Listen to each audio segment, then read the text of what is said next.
So, you divorced an elite like me and then remarried an unemployed man, huh? My ex-husband Brian's voice echoed throughout the fancy restaurant. Sitting next to him, the woman who was his affair partner back then looked at us, covering her mouth as if trying to hide her amusement. Well, I guess a divorced nurse like you can only marry an unemployed man. Is this your husband? He's quite a plain-looking guy. Perfect for you. Brian said something like that. My current husband stepped forward, shielding me. Please stop. I won't allow you to make fun of Mary any further. Oh, the unemployed husband has appeared. Hey, do you know who I am? I know very well, that's why. At that moment, my husband's words made my despicable ex-husband freeze. My name is Mary. I am 27 years old and I've been married for 2 years. I have been working as a nurse, my dream since I was a child, and my days are busy but fulfilling. Hey Mary, look at this! In the morning, Brian, my husband, called me over with a bundle of papers and a happy expression. What's going on? Wow, that's amazing! It was the company newsletter for the advertising agency where Brian worked. Ranked number 1, Sales Department's Rising Star, Brian. The headline was accompanied by a photo and interview of Brian with a proud smile. I'm in trouble, they featured me again. While saying that, Brian couldn't hide his joy. Brian was an elite, having graduated from a well-known university and working at a major advertising agency. That's amazing, Brian. I'm happy too. Well, as a mere nurse, you can't imagine this glamorous world. As I struggled for words, Brian, tightening his tie, said, I'll be late tonight due to a business dinner. I don't need dinner. See you. Okay, take care. Brian had this side to him. We were introduced by a mutual acquaintance and eventually got married, but after a while, he would sometimes belittle me and my nursing job. At first, he shared household chores with me and spoke kindly, but recently, I'm the only one doing the chores and I catch glimpses of his condescending attitude. When I asked him to help with housework once, he said, I'm an elite ad salesman. You're just a nurse. Even you should know who has it harder. Serve me quietly. When we were dating, Brian was kind and everyone envied us as a couple. It would be a lie to say I didn't feel secure being with an elite.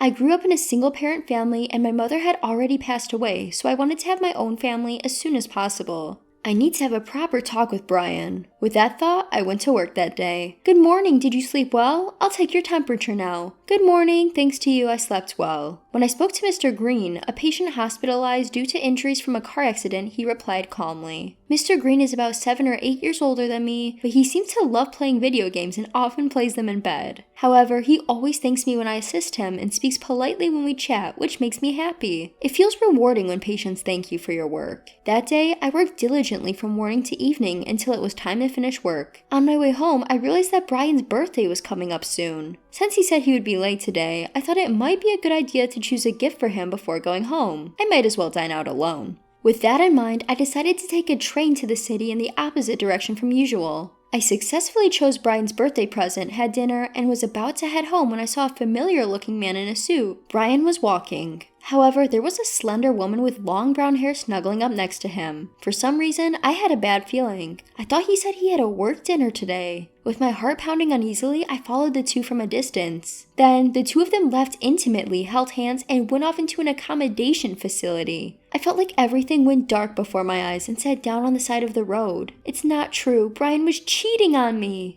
Dressing up, coming home late, always fiddling with his cell phone at home. I thought it was all for work, but it wasn't. Brian had betrayed me. I don't know how I managed to get home. I sat alone in the dark living room of my home. Hey Mary, what's the matter? Not even turning on the lights? Brian turned on the living room lights when he came home late. With my head down, I spoke to Brian. Brian, sit down there. What is it? I'm tired and I want to go to bed already. Just sit down. As I glared at Brian, who reluctantly sat down, I confronted him. Brian, you're cheating on me, aren't you? I saw you today. Brian looked surprised for a moment, but then sighed. Is that all? What do you mean, is that all? Yeah, that's right. I have another girl I'm dating. She's a receptionist at work, famous for being cute. Can't help it, can I? I'm popular. What are you saying? As I was astonished by Brian's brazenness, he continued, You should be grateful that I've been with someone like you, who has nothing going for them. Your face is nothing special. You work as a nurse, a lowly job, and you have no parents. How can you keep someone like me, Mary? What? Well, it doesn't matter. I kept you around as a housekeeper, but you're no longer needed. Pack your things and leave.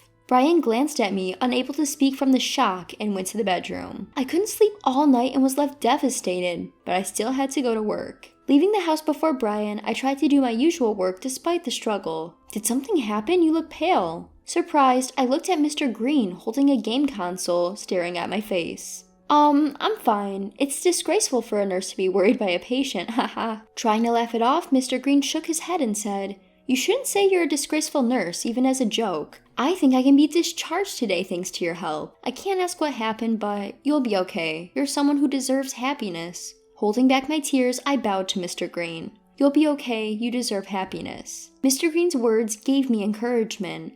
That day, I packed my things, left the completed divorce papers, and moved out of the house. The next day, Brian called. "I filed the divorce papers." "Understood. Now you're a divorcee with no parents and an ugly nurse. Do your best to be happy. Goodbye." Not wanting to hear Brian's laughing voice any longer, I hung up. And so, our divorce was finalized. For about a year after that, I was even more absorbed in my work than before. After moving, I requested to be transferred to a busy department, which left me no time to feel lonely, and it might have been for the best. On a day off, I went shopping nearby and ran into a familiar face in the park on my way home. "Ah, Mr. Green! Oh, it's been a while. Thanks to you, my health has improved a lot." Sitting on a park bench playing a game, I couldn't help but smile at Mr. Green. We talked for a while. When I told him about finding out about my husband's affair and being encouraged by his words to get a divorce, Mr. Green seemed surprised. "That must have been tough. You did well to get through it." "Thank you. I've been holding on to the words 'I'll be okay' like a charm."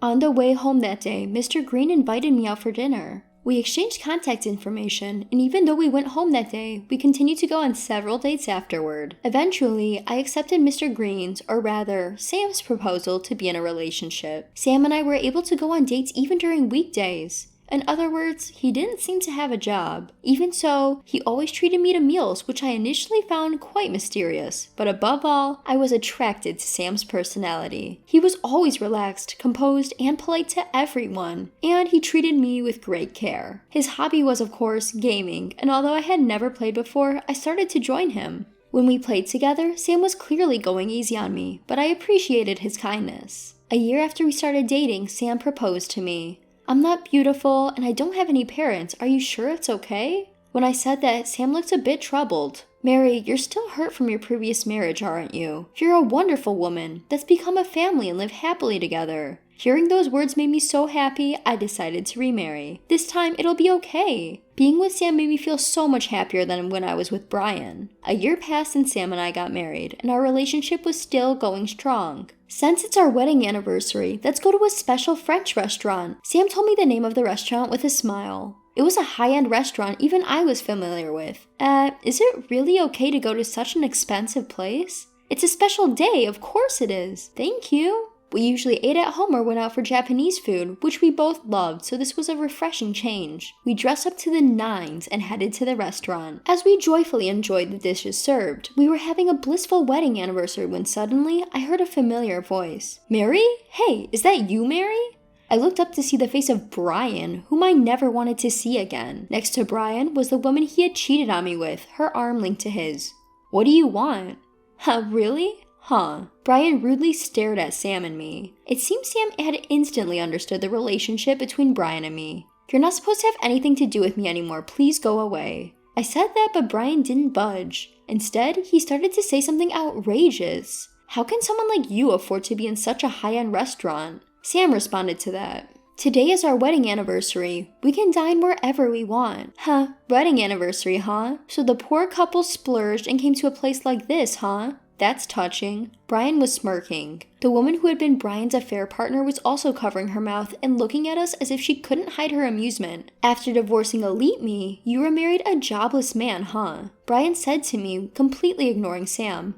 "Huh? What's that? Where did you hear that?" "I ran into one of your colleagues and heard it. They said you're going on dates even on weekday afternoons and that they've never seen your partner wearing a suit. Plus, they said he's a gamer boy. Is this the jobless husband? He's a fittingly dull man for you, huh?" Brian continued to mock me, who was too surprised to speak. "Well, a divorced nurse like you can only marry a jobless man, huh? You must be supporting this old man, huh? Good for you." "Hey, stop it. But, a high-end restaurant like this doesn't suit a poor couple like you. You must have saved up all your pennies to come here, but read the atmosphere, you're lowering the tone." Brian still continued to say such things. Brian's abusive words echoed through the high-end restaurant, and before we knew it, we were the center of attention. He had always belittled me, even when we were married, and now he was even mocking my husband, Sam. I won't forgive him. Never. I reached my breaking point. As I tried to stand up, Sam stood in front of me as if to shield me. Please stop. I won't allow you to ridicule Mary any further. Then, Brian said, trying to hold back his laughter. Oh, the jobless husband has appeared. Even jobless, you'll defend your ugly wife, huh?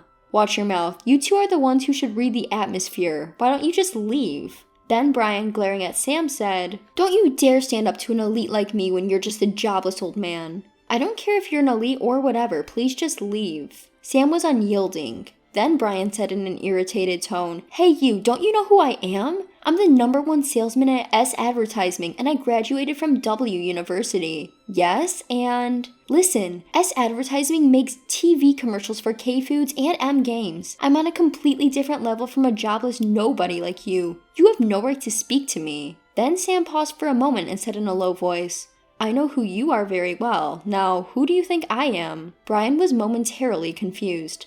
Huh? There's no way I'd know who someone like you is. Then, the woman next to Brian, who had been silent until now, let out a small scream. Wait a minute, this guy, isn't he Sam Green?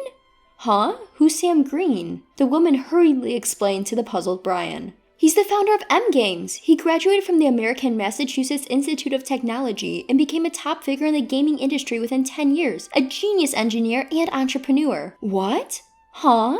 Brian's face turned from red to blue. Indeed, I am Sam Green, the founder of M Games. I'm now the chairman, having stepped back from day-to-day management, Sam said with a straight face. Yes, Sam was the person who founded the super famous game company M Games. I remember being convinced about his free time on weekdays and his constant gaming when I heard that. Wait a minute. M Games is one of our major clients. Brian, now pale, said this while trembling. His face was covered in cold sweat. That's right, we handle all your TV commercials and magazine ads. The advertising budget must be in the billions, Sam said with a smile. At that moment, Brian and the woman next to him bowed their heads. We're so sorry, please forgive us. We had no idea you were the chairman of M Games, Sam said to flustered Brian, trying to apologize. You're apologizing to the wrong person, aren't you? You should be apologizing to Mary. Brian then turned to me and prostrated himself. The woman next to him looked at Brian in astonishment. Mary, no, Miss Mary, I'm sorry for what happened when we were married and for today. Please forgive me. I almost laughed at Brian's pathetic state but managed to hold it in.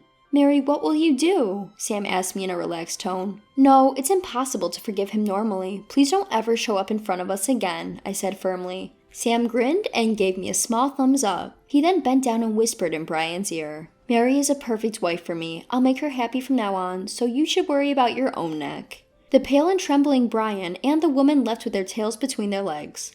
Let's continue our meal. I smiled at Sam, who spoke in his usual gentle tone, and we enjoyed the rest of our meal. Half a year later, Sam instructed M Games to stop dealing with S Advertising Agency. He reported the horrible attitude Brian had shown, and Brian was fired to take responsibility. His proud, elite career was probably over now. To make matters worse, the woman who was about to remarry Brian seemed to have given up on him and left him. He is now alone, living in poverty in a shabby apartment, but that's none of our business. As for us, we recently found out I was pregnant. Sam was so happy that he jumped up and down and recently returned to game development after a long absence. He wants to make games that can be played with children. As I watched Sam, I hoped that this peace would last forever.